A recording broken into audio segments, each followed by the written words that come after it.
রমজান শেষ কিন্তু কোনো ইফতারের ভিডিও আমি দিতে পারলাম না, তো দিইও নাই। আজকে মনে হলো একটু দই চিড়ার ভিডিও বানাই। আসসালামু আলাইকুম, সবাইকে কেমন আছেন? আশা করি ভালো আছেন। আলহামদুলিল্লাহ, আল্লাহর রহমতে ভালো আছি।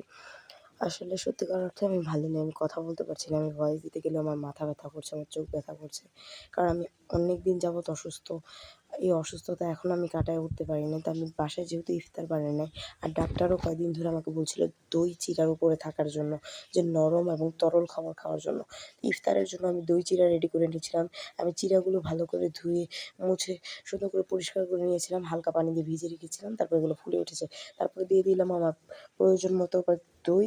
তারপর আমি কিছুটা ফল কেটে দিয়েছি আপেল, তারপরে একটু আরেকটু হেলদি বানানোর জন্য দিয়েছি চিয়া সিড। আমি কিছুটা আপেল কিউব করে কেটে নিয়েছি, তারপর আঙুর, তারপর দিয়েছি নাশপাতি, খেজুর। এগুলো দিয়ে আমি সুন্দর করে হেলদিভাবে আমি দই চিড়াটা রেডি করছিলাম। আসলে দই চিড়াটা শরীরের জন্য যতটা ভালো, ততটা খেতেও কিন্তু অনেক মজাদার হয়। আসলে যারা খান তারাই এই সত্যিকার অর্থ বুঝবেন।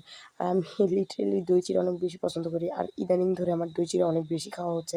কারণ আমি অত্যন্ত জ্বরের রোগী, ভুগতেছি। রাত্রে জ্বর বাই, দিনে জ্বর বাই, মানে আমি জ্বর কমতেই আসে না। আমি এই যে কথা বলতেছি, কথা বলতে অনেক কষ্ট হচ্ছে আমার। তো যাই হোক, আমি দই চিড়ার জন্য সুন্দর করে ফলগুলোকে সুন্দর করে সাজিয়ে নিচ্ছিলাম। এই পর্যায়ে দিয়ে ভালো করে মিক্স করে নিব। আর যারা দই চিড়া খেয়েছেন এই রমজানের মধ্যে অবশ্যই কমেন্টস করে জানাবেন। আর জানি না আগামীকালকে ঈদ কিনা, আর আর ৩০টা রমজানই হবে কিনা। আসলে আমি জানি না সত্যিকার অর্থে। যদি ৩০ রমজান হয় আলহামদুলিল্লাহ, আর কালকে ঈদ হলে অগ্রিম ঈদুল ফিতরের শুভেচ্ছা আলহামদুলিল্লাহ। তো যাই হোক, আমি মিক্স করে নিচ্ছিলাম।